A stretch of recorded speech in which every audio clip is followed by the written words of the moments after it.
अस्सलामुअलैकुम। मौलाना सज्जाद नमानी की मज़ीद वीडियोज़ देखने के लिए हमारे चैनल रूहानी टाज इस्लामिक वर्ड्स को सब्सक्राइब करें और साथ में बेल आइकन को प्रेस कर दें। इस तरह हमारी आने वाली तमाम वीडियोज़ आप तक सबसे पहले पहुँच जाया करेंगी।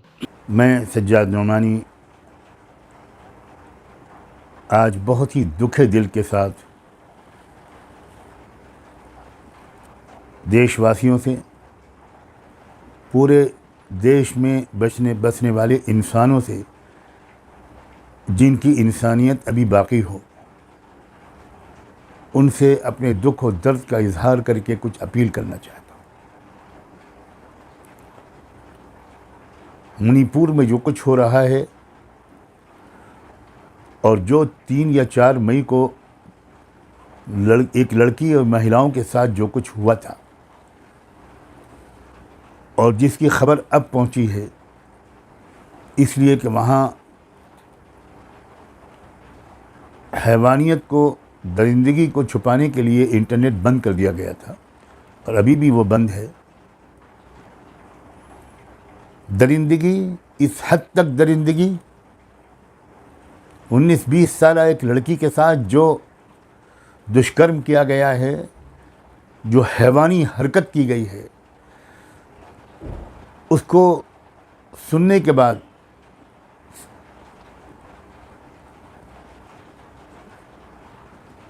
मैं बता नहीं सकता कि मुझ पर क्या गुजरी है और मुझ पर क्या। अगर कोई भी शरीफ इंसान किसी भी समाज में पैदा हुआ हो, किसी भी धर्म का मानने वाला हो, किसी भी कास्ट में हो, उसका सर शर्म से झुक जाएगा और उसका दिल गुस्से से भर जाएगा। कहाँ पहुँच गया हमारा ये देश?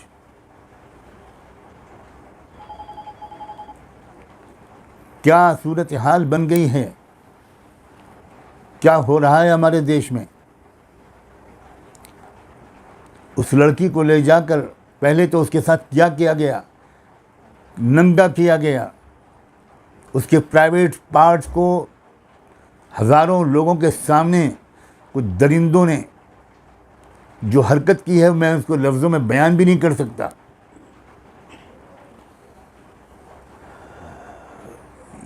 ये वो लोग कर रहे हैं जो महिलाओं के अधिकारों का कारोबार कर रहे हैं। उस नाम के ऊपर अपने काले करतूतों को छुपाना चाहते हैं। ये दुर्दशा हो गई है हमारे देश में महिलाओं की। ये है स्टेटस और मुकाम और औरतों का।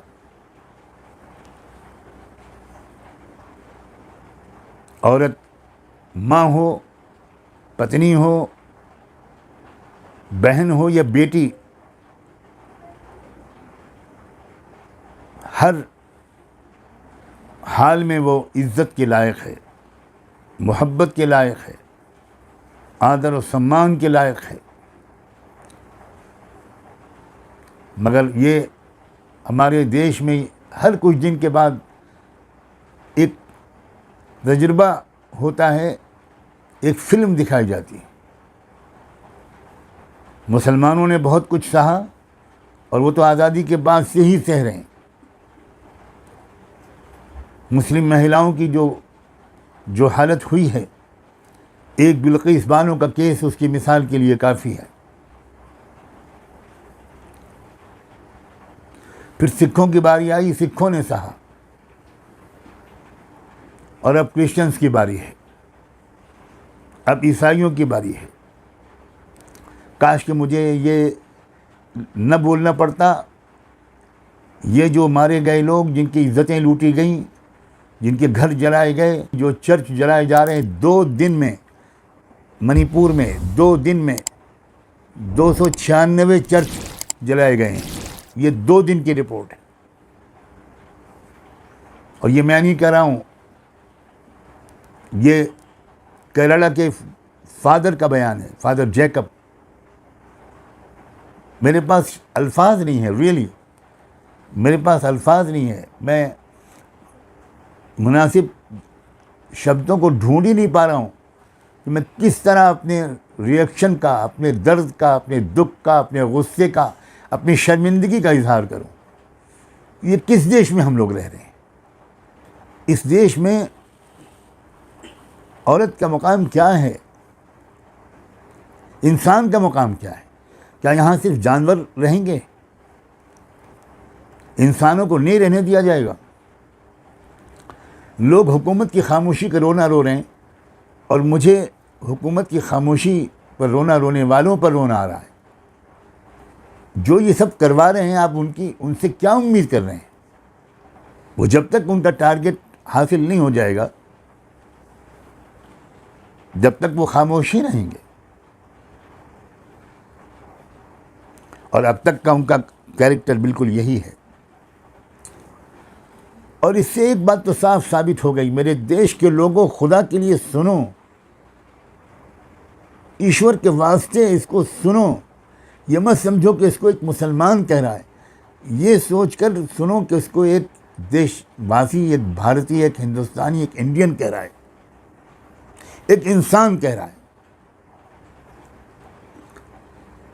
ये ट्रेलर है, इससे अंदाज़ा करो कि जिस तरह का राष्ट्र ये लोग बनाने जा रहे हैं, बनाना चाहते हैं, वो कैसा होगा।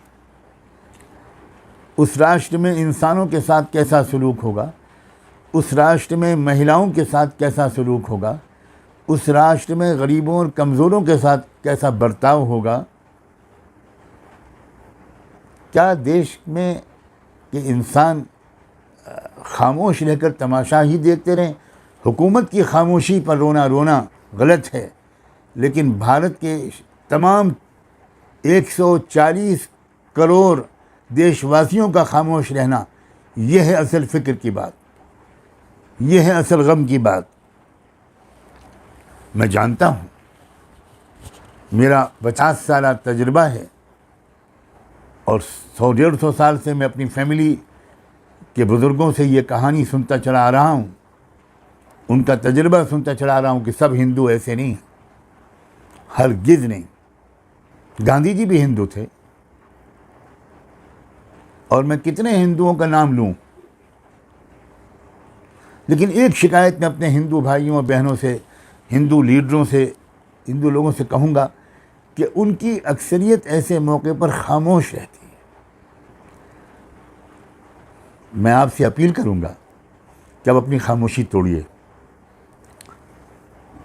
आप इसको पॉलिटिकल मसला मत समझिए, आप इसको एक इंसानी मसला समझिए और इंसानी मसला समझकर इसके ख़िलाफ़ आवाज़ उठाइए। मैं मंदिरों के पुजारियों से, साधु संतों से, धर्माचार्यों से, इंटेलेक्चुअल से, प्रोफेसर से, टीचर्स से, यंग बॉयज़ एंड गर्ल्स से ये अपील करता हूँ कि आप इसके ख़िलाफ़ आवाज़ उठाइए, पीसफुल एहतिजाज कीजिए और ये दिखा दीजिए कि अभी देश का ज़मीर मरा नहीं है। इसी तरह मैं अपोजिशन पार्टियों से भी एक अपील करता हूँ, बहुत दिल की गहराइयों से, प्लीज़ एक उम्मीद की जोत, एक उम्मीद की किरण आपने इस वक्त जगाई है। जब पटना और बेंगलोर की मीटिंग्स के बाद आपने ये देश को संदेश दिया है कि अब इंडिया लड़ाई लड़ेगा, अब इंडिया उठेगा, बहुत भारी जिम्मेदारी आपने अपने कंधों पर ली है और बहुत भारी, बड़ी संख्या में लोगों की दिलों में उम्मीद जगाई है। मैं आपसे कहता हूँ कि छोटी छोटी बातों पर लोगों के विश्वास को टूटने मत दीजिएगा, लोगों की उम्मीदों को टूटने मत दीजिएगा। इंतहाई ज़रूरी है ये बात जो मैं आपसे कह रहा हूँ। ऐसा ना हो कि जो उम्मीद आपने जगाई वो ज़रा सी आपस के किसी इख्तिलाफ़ की वजह से वो उम्मीद टूट जाए। आप बचाइए इस देश को, बचाइए इंसानियत को। अपनी पार्टी की सीटें ज़्यादा हों, अपनी पार्टी की सीटें, फला पार्टी की सीटें कुछ कम हो, please, for the sake of God, for the welfare of humanity, for the future of this nation, आप खुदा के वास्ते अब आप ठान लीजिए कि पीछे नहीं हटना। और वो जो आपने एक उम्मीद दिलाई है कि हर जगह पर एक कैंडिडेट खड़ा होगा जो इंडिया का कैंडिडेट होगा, what a beautiful name you have chosen, क्या शानदार नाम आपने चुना है। हम इंडिया के साथ हैं, हम आइडिया ऑफ इंडिया के साथ हैं। आप वफादारी साबित कर दीजिए कि आप इंडिया के वफादार हैं, और फिर देखिए कि हिस्ट्री में आपका नाम किन गोल्डन वर्ड से लिखा जाएगा। ये लास्ट चांस है जो आपको मिलेगा आने वाले स्टेट के इलेक्शंस में और 24 के इलेक्शन में। बहुत बड़ी आपने उम्मीद जगाई है, पता नहीं आपको पूरा एहसास है कि नहीं। जो नाम आपने चुना है उसमें आपने इंडिया की इज्जत को दांव पे लगा दिया। इंडिया हारेगा तो इंसानियत हार जाएगी। इंडिया को जीतना है और उसके लिए आपका बड़े दिल के साथ आगे बढ़ना और डटे रहना ये बहुत ज़रूरी होगा। और इसी तरह मैं तमाम ट्राइबल लोगों से, ट्राइबल भाइयों बहनों से, आदिवासियों से, तमाम माइनॉरिटीज़ से, तमाम शेड्यूल ट्राइब के लोगों से, शेड्यूल कास्ट के लोगों से, ओबीसी से, तमाम अक़लियतों से अब ये कहता हूँ कि बस इनफ इज़ इनफ, बहुत हो गया। अब अपने अपने छोटे छोटे इंटरेस्ट को मत देखिए, अब देश को बचाइए। सिख भाइयों से, क्रिश्चियन से, बुद्धिस्ट लोगों से, मुसलमानों से, और जो लोग भी इस देश में रहते हैं, इवन वो लोग जो कुछ धर्म नहीं मानते, आप इंसानियत को तो मानते हैं, आप इस मुल्क में रहते हैं, इस मुल्क को तो खुशहाल देखना चाहते हैं, इस मुल्क को तो आप पुरअमन देखना चाहते हैं। अब आप रैंक एंड फाइल के, अपने रैंक एंड फाइल के अंदर ये मैसेज आम कर दीजिए कि अब मौका नहीं देना इन लोगों को, बस हमने देख लिया, बहुत धोखा खा गए, अब मज़ीद तजर्बा करने की, मोहलत देने की, इंतज़ार करने की कोई गुंजाइश नहीं है। मैं उम्मीद करता हूँ कि जिस नीयत से, भावना से मैंने ये बात कही है, आप प्लीज़ इस पर गौर करें। न मैंने किसी पॉलिटिकल पार्टी के साथ हूँ, न किसी पॉलिटिकल पार्टी के ख़िलाफ़ हूँ। मैं आइडिया ऑफ इंडिया के साथ हूँ, मैं इंसानियत के साथ हूँ, मैं कॉन्स्टिट्यूशन के साथ हूँ, मैं ह्यूमन वैल्यूज़ के साथ हूँ, और उन्हीं को वजह से मैं इस वक्त आपकी सामने उपस्थित होकर, आपकी खिदमत में हाज़िर होकर मैंने आपसे ये अपील की है। काश कि मेरा ये पैगाम किसी तरह मणिपुर के लोगों तक पहुँचे, उस परिवार तक पहुँचे जिसके लोग मर्द मार दिए गए, जिसके पुरुष मार दिए गए, जिसकी महिलाओं के साथ जो किया गया है, जिस तरह उनकी देह को नोचा गया है, अनइमेजिनेबल। बस में होता तो मैं जाता, उड़कर जाता और उन लोगों के आंसू पोंछता और दो शब्द उनसे कह सकता।